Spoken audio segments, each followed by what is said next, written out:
À la ferme de Songhai, c'est Mamadou qui est responsable du poulailler.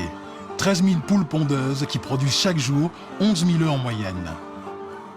Mamadou se dépêche car il sait que le patron ne va pas tarder à faire sa tournée. Le patron, justement, le voilà. Il s'appelle Godfrey Zamunjo. On a réajusté ça. Ça sort maintenant.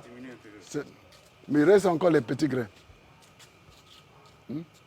Maintenant, je connais ce qu'ils font. Donc, je vous comprends. Ce n'est pas dans nos bureaux. Depuis le matin, je n'ai pas vu mon bureau. Mon bureau, c'est sur le terrain. C'est sur le terrain. Des œufs, du poisson, de l'ananas, mais aussi des engrais naturels et du biogaz en quantité industrielle. Et tout ça produit dans un seul et même endroit. C'est le rêve devenu réalité de Godfrey Zamunjo.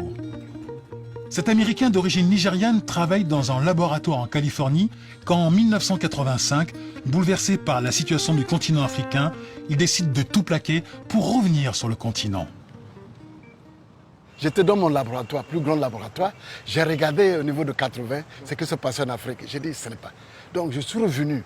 Vraiment, mon papa m'a dit de revenir dans le continent d'origine. J'étais amer, j'étais frustré. Je voyais que l'Afrique est extrêmement riche, avec les capitaux et tout ça. Le continent le plus riche du monde, mais le plus pauvre du monde. Ce n'est pas acceptable. C'est ça qui m'a rendu fou. Son projet, appliquer sur le terrain ce qu'il a expérimenté dans son laboratoire.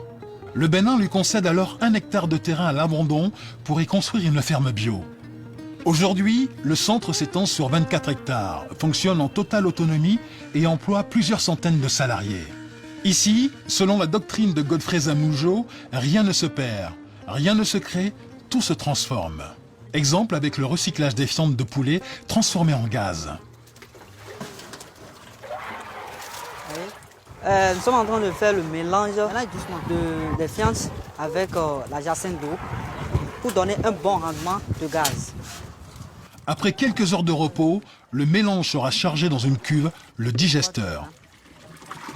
Quand on charge le digesteur avec, ça se décompose. Quand ça se décompose, ça produit le biogaz. À la fin, tout ce gaz nous permet d'alimenter, de démarrer un générateur qui produit de l'électricité. En plus de l'électricité, ce biogaz va alimenter les cuisines du restaurant du centre. Et ce n'est pas tout. Les déchets de la décomposition des fientes de poulet vont encore servir d'engrais naturel pour les cultures. Et Godfrey Zamunjo a poussé la doctrine de récupération encore plus loin.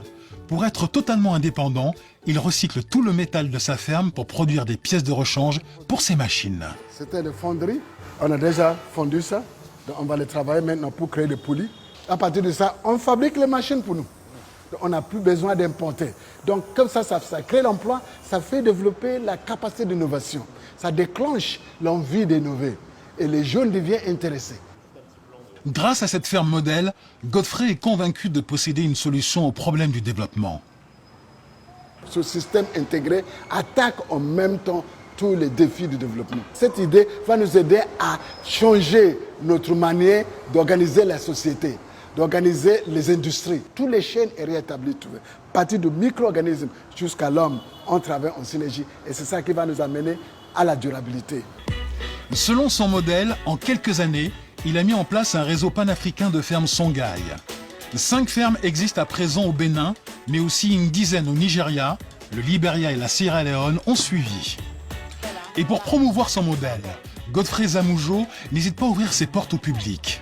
Sa ferme reçoit chaque année plus de 20 000 visiteurs. Des anonymes, mais aussi des officiels.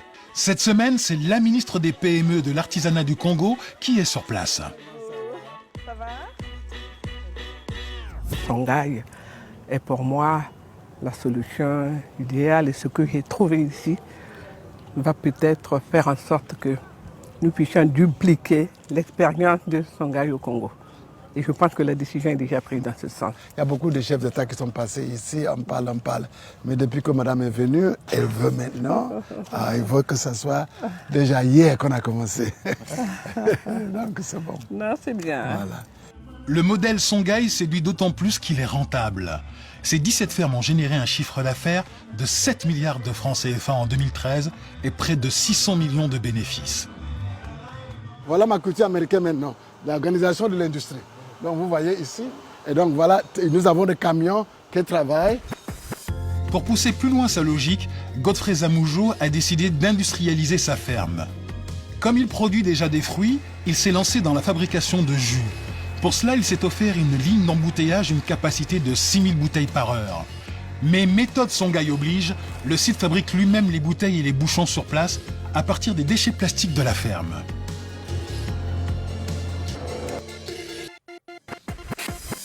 Bonjour, ça va? Convaincu qu'il est sur le bon chemin, Godfrey Zamoujo vient d'ouvrir la SLA, Songhai Leadership Academy, avec pour objectif de former 4000 jeunes cadres à la philosophie du centre.